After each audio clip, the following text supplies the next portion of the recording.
Hello, I'm Charlotte. I'm very nervous to film this video for some reason. This might be a bit TMI, but this whole video is going to be a bit TMI. Hello, I'm Charlotte and this is Books and Bargains.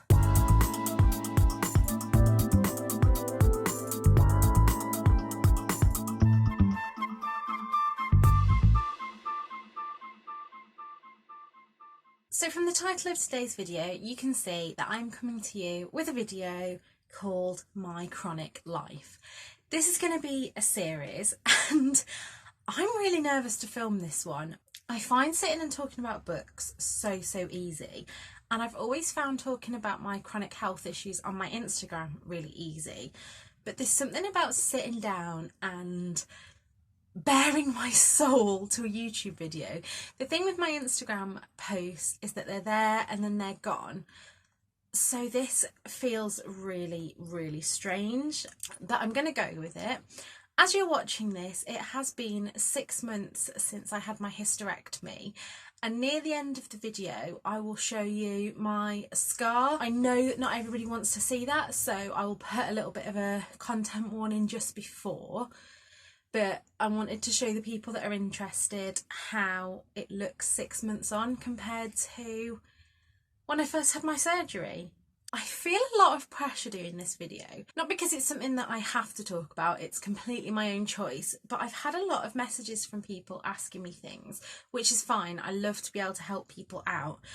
But I just need to caveat this with saying I'm not a doctor. Although I'm a healthcare assistant, I've never worked in gynae, I've never worked in pain management. So everything that you get from here, for me, is all from my personal experience. I also don't want people to think that the decision to have a hysterectomy was taken lightly, because it wasn't. I've written a list down here of what led me to this decision. Back in 2003, so 17 years ago, I got my first diagnosis of IBS. I don't think at that point I should have been diagnosed with IBS. I was diagnosed, IBS is supposed to be a diagnosis of elimination, and I hadn't had any other tests. However, since that diagnosis, I have had gastroscopies, I've had colonoscopies, I've had everything else to rule out inflammatory bowel disease, etc. So we are sticking with the IBS diagnosis. In 2006, I then had glandular fever, which ended me in hospital, and one of my kidneys was failing. This might be a bit TMI, but this whole video is going to be a bit TMI. So when I had glandular fever, I was peeing what looked like gravy. It was grim, absolutely grim. Oh, I'm also not going to really talk about mental health in this video, although I am diagnosed with anxiety and depression and I take medication for my depression. This is solely going to focus on my physical health problems. In 2010, I had my first surgery and I had my gallbladder removed. This was after a few hospital admissions for this. The only way that I can describe the pain that I had with that is that it felt like my whole stomach was in a vice. Now, I didn't have gallstones. The consultant said that I had sludge in my gallbladder, but it then got infected, and then so I had the surgery. After I'd had my gallbladder out, I had multiple more admissions into the hospital for pain, and every time I was in, I saw different people. I remember seeing a really horrible surgeon, Dr. Dennison, who told me that I wasn't in pain and I was faking it. But I also saw two really lovely surgeons, Dr. Gopinath, who I had trigger point injections under, and he got me registered with the chronic pain clinic. Now, trigger point injections, so what they think happened was that after my gallbladder surgery, I had like a neuropathic pain, so almost like phantom pain. So although my gallbladder was gone, I was still getting really bad pain across here that kept ending me in hospital. So the trigger point injections were, I don't actually know what was in them. I wish I'd have found out more at the time, but it was a new treatment that he'd started. He's an I can't say the word, anaesthetist. Yeah, anesthesiologist. Ooh. And he would inject me into these trigger points. It was the most painful thing that I've ever had done, but it worked, and I was having that every 6 months, and touch wood, that pain has never come back. Alongside that, I also had acupuncture at the pain clinic, which I feel like that helped me relax but didn't really do much for the pain. So that was in 2010. Between 2010 and 2012, we discovered my first cyst on my ovary. Now, at the time, this cyst was about 5 centimetres and they weren't going to remove it.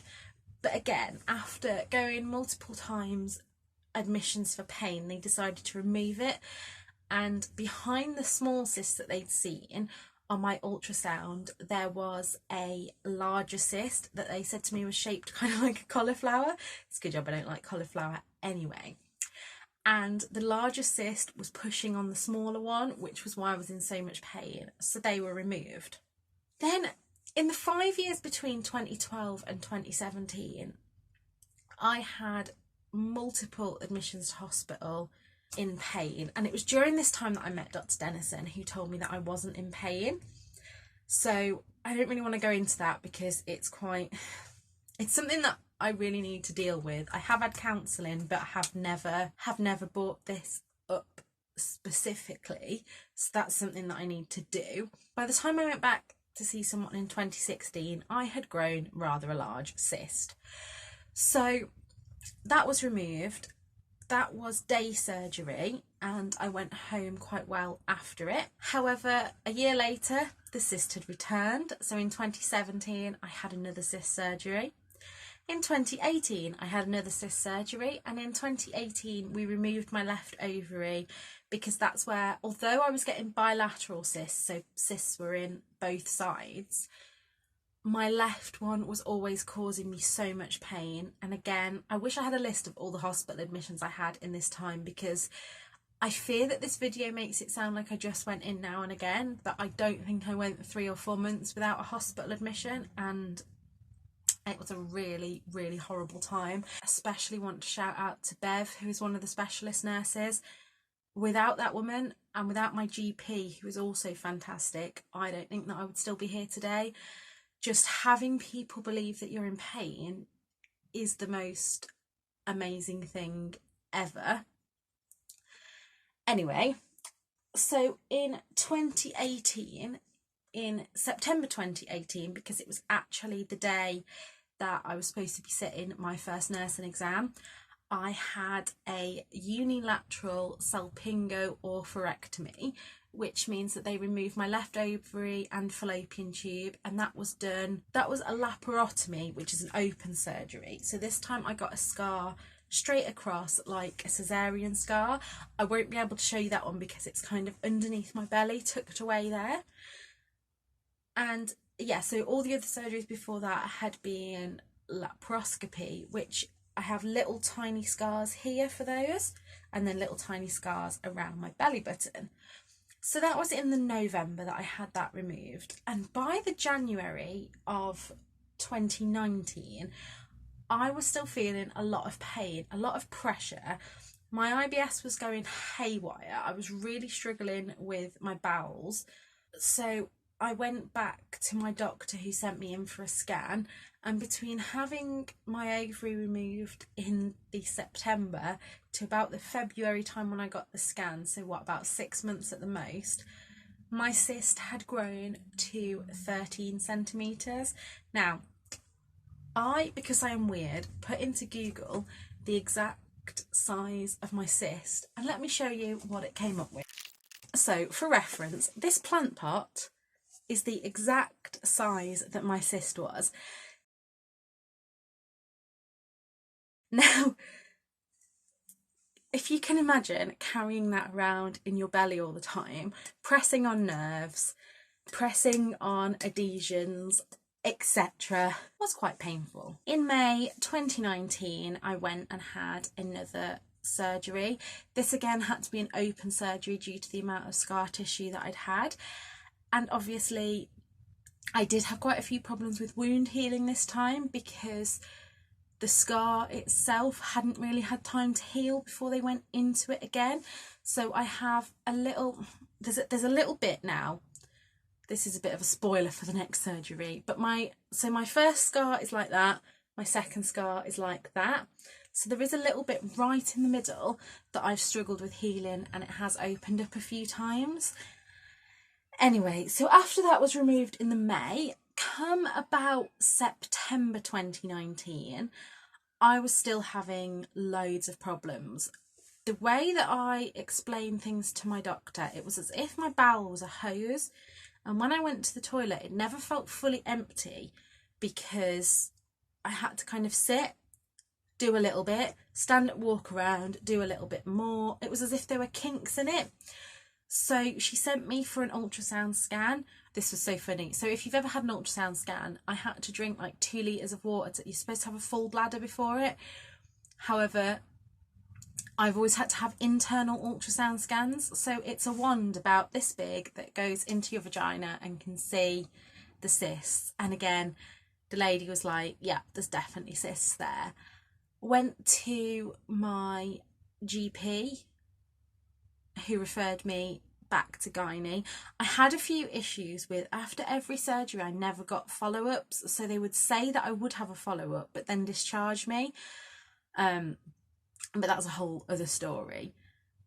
So by now I was feeling really fed up. I'd been having counselling, I was on an interruption from my nursing studies, and again had grown another cyst, which, you know, I fell into quite a bad depression. On the outside, I was still as bubbly as normal, but internally, all I could think was, I cannot go through this again. And so I had counselling, which was fantastic. The lady that I saw was really fantastic. They referred me to Miss Shisha, and we started on, I'm trying to think now. Okay, so I saw her in the September, and this is when we first discussed the hysterectomy. She sent me for an MRI scan, which in layman's terms showed that my pelvis was an absolute mess. Everything was stuck together that shouldn't be. Tubes and bowel and womb and just everything was stuck together, to the point that where my left ovary had been, she could see a growth, and she wasn't sure what it was, whether it was a cyst that had just grown, whether it was tissue, whether it was endometriosis, whether it was adhesions. So she agreed that the cyst definitely needed to come out, because again, it was, I think this one, so my biggest one was like 13 centimetres, I think this one was like 7 already. And we discussed my treatment options, and what we decided on between the two of us was that I would have this total hysterectomy. If it hadn't have been for the fact that it was cysts that I kept growing, we'd have probably tried to conserve the ovary. But she agreed with me. As I'd said, I can't just keep having surgery over and over again, because there's going to be a point when they wouldn't be able to cut into me. And so I said I didn't want her to go in and get the cyst unless everything was coming out. So that was arranged. I was put onto the list waiting for surgery, but because my surgery would need to be done jointly with urology and gastro, there's only so many certain slots a month for that. So I was then hospitalised. I'd been on the pill back to back for 3 months, and when I came off it and had that period, I had to ring an ambulance because I thought my appendix had exploded. I was in that much pain. And they put me on gas and air and took me to the hospital, where a really lovely consultant, then I was kept in for a few days on morphine, and then sent home on decapeptyl injections, which were basically to put my body into menopause until I'd had the surgery. So that was that. I then got my date for surgery through for the 14th of January. And yeah, that is what led me up to it. So I had my surgery. I vlogged throughout the first few weeks of my recovery. If you want to see that, there's a playlist below with all my weekly vlogs. And despite some initial hiccups, my wound opened. So they left a sample inside me during the surgery, and the care on the ward after wasn't great. But once I got home, the care that I received from my GP and practice nurses was fantastic. My wound opened up and I had to have a course of antibiotics. I was anemic. So all these little things. But all in all, it went really well. So for the first 6 months, I've really been just concentrating on getting my body ready, and obviously then COVID happened, and so I dived back into work really quickly. Now 6 months on, I'm a little bit, I wouldn't say all over the place, because I'm mostly fine. I took the decision not to freeze any of my eggs. Been a bit on the fence about having children anyway, and as I'm adopted myself, I always thought that there is the option for adopting. But yet now that I don't have the choice, now and again, if I think about it too often, it catches in my throat a little bit. But mostly I'm okay. I think the biggest thing for me has been coming to terms with knowing that I am chronically ill. Every time you have a surgery, you think that it's going to be the end, and it hasn't cured my pain. I mean, touch wood, it has made it a million times better. I'm not having to take so much time off work in pain, and I'm finding ways of managing my pain. But it hasn't been a complete miracle cure. I really don't want anyone to think in this video that I just had period pain, went to the doctor and had a hysterectomy and now it's all better. It's not. It was the right decision for me. And as they couldn't find any evidence of endometriosis outside my womb, I am able to have HRT, which is taking a little bit of getting used to. I'm still having hot flushes and my joints are really aching. I have put on quite a bit of weight this year, and as much as I try not to think too hard about that, I did a lot of work over the last few years coming around to health at every size and intuitive eating and listening to my body. There's still that little diet culture bit of me that doesn't like it, but we're not going to go into that here. I have been rambling on for over 20 minutes now. So yeah, that is my chronic illness story up until now. This is part 1. Part 2, I'm going to be doing a video on advice for having surgery, both open and laparoscopic surgery, what to expect, what to take with you. Part 3, I'm going to be doing advice for life. I'm going to be talking about the things that have helped me over the past 17 years with my diagnosis, products, etc. that have helped me to cope. And then part 4 will be a Q&A from you guys. So if there's anything you want to know, please let me know in the comments down below. I am now going to show you on the screen my scar currently, and also my scar the day after surgery. So if you don't want to see that, please click off now. Thank you for watching this video, and I hope you enjoyed it. So until next time, look after yourselves. If you do want to see the scar, here we go. So this is currently my scar. It goes all the way down here. As you can see, it's left me with a bit of a bum at the front, which it is what it is. I don't know if you can see, this is the bit that opened up here, so the scar tissue is a little bit thicker. And then down underneath is my kind of cesarean scar. Hopefully I managed to put that side by side with how it was the day after. It had 42 staples in it, which was a lot. Anyway, thank you for watching this video. I hope you enjoyed it, and until next time, look after yourselves. Bye.